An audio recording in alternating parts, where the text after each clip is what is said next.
శ్రీమాత్రే నమః. శ్రీ లలితా సహస్రనామంలోని 816వ నామము ముని మానస హంసిక. ఈ నామానికి అర్థం ఏంటి అంటే ముని అంటే మునులు, ఋషుల యొక్క అని అర్థం ఉంది.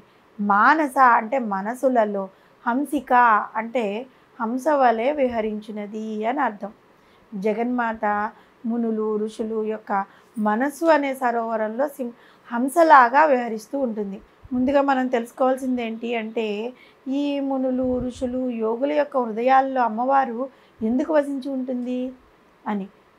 మన్యతే ఇది మునిహి అని ప్రవృత్తి ఉంది కదా.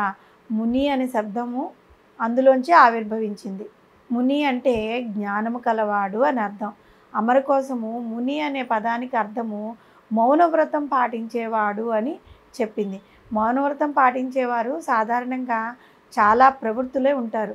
ఇక ఋషి అనే పదానికి జ్ఞానస్స పారమాగాత్ అంటే జ్ఞానం యొక్క అవతలి గట్టును చేరినవాడు అంటే జ్ఞానస్వరూపుడు లేదంటే సత్యవాక్కు పరిపాలకుడు అని అర్థం ఉంది.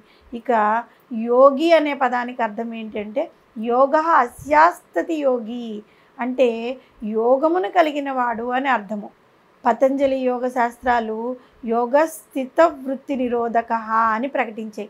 కాబట్టి అటువంటి యోగమును అనుసరించువాడే యోగి. మనం కనుక ఈ ముగ్గురు విషయాల్లో ఉమ్మడిగా ఒక విషయాన్ని గమనించినట్లయితే వీరు జ్ఞానులు, ఇంద్రియాలను చిత్తవృత్తులను నిరోధించిన వారు, దైవీ స్వభావం కలవారు, ఈ ప్రాపంచక విషయాల్లో అతి తక్కువ, ఆధ్యాత్మిక విషయాల్లో అతి ఎక్కువగా సంచరించేవారు. కనుకనే జగన్మాత వీరి యొక్క మనస్సు అనే సరోవరంలో రాజహంసలాగా వ్యవహరిస్తూ ఉంటుంది. కాబట్టి ముని మానస హంసిక అనే నామధేయంతో వ్యవహరింపబడింది.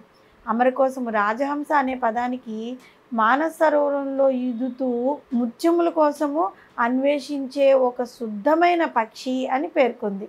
పవిత్రమైన మునుల యొక్క మనసులు, పవిత్రమైన మానస సరోవరం, అందులో మాత్రమే విహరించే రాజహంస, ఈ మూడింటిని కలియకే ముని మానస హంసిక అని వసన్యాది వాగ్దేవతలు కీర్తించిన జగన్మాత.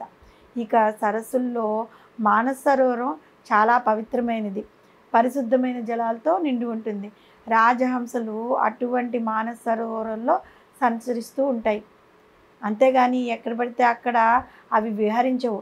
అందుకే మహాకవి పోతన ప్రహ్లాదోపాఖ్యానంలో నిర్మల మందాకిని విచీకల తూగ రాయించ జానునే తరంగిణులకు స్వచ్ఛమైన ఆకాశగంగగా తరంగులపై విహరించే రాజహంస వాగుల దగ్గరికి దరిచేరవే అని వివరించారు.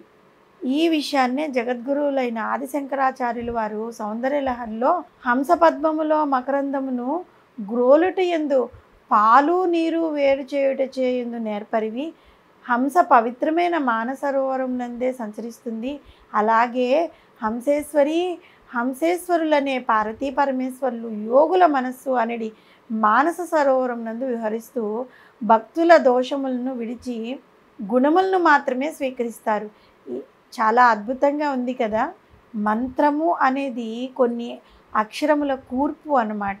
మననము చేయబడేది మంత్రము, మనసుతో ఉచ్చరింపబడేది మంత్రము. ఉచ్చారణ ప్రాణశక్తి యొక్క క్రియ. మంత్రంలోని శబ్దశక్తి ఆ మంత్రమును పదే పదే ఉచ్చరించడం వలన మంత్రశక్తిగా మారుతుంది. మునులను ఋషులను శక్తివంతులుగా చేసేది ఆ ప్రాణశక్తే. ఆ ప్రాణశక్తికే హంస లేదా హంసిక అనే పేరుంది. జీవుల్లో మంత్రశక్తి పరదేవత లలితాంబ యొక్క అంశం అన్నమాట. అటువంటి మంత్రములను ప్రతి క్షణము మననం చేసేవారే మునులను. కనుక వారి మనస్సుల్లో వసించే పరమేశ్వరి ముని మానస హంసిక అని కీర్తింపబడింది.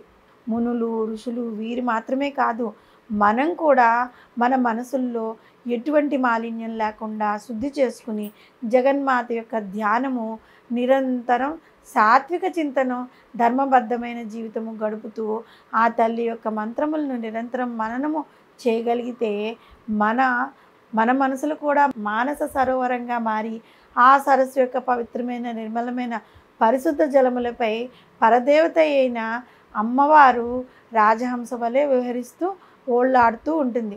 వినడానికి చాలా అద్భుతంగా ఉంది కదా. మరి ఈ పని మనం ఇప్పుడే సాధించే ప్రయత్నం చేయవచ్చు.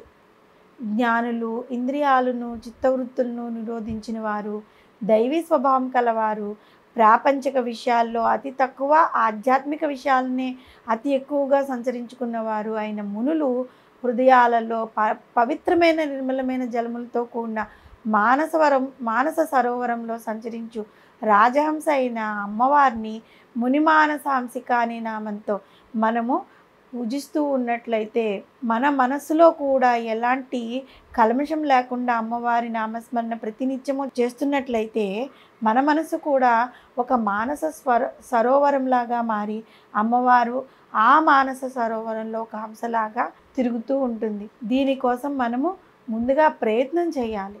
ప్రయత్నం చేస్తే సాధించలేనిది ఏదీ లేదు కదా. శ్రీమాత్రే నమః.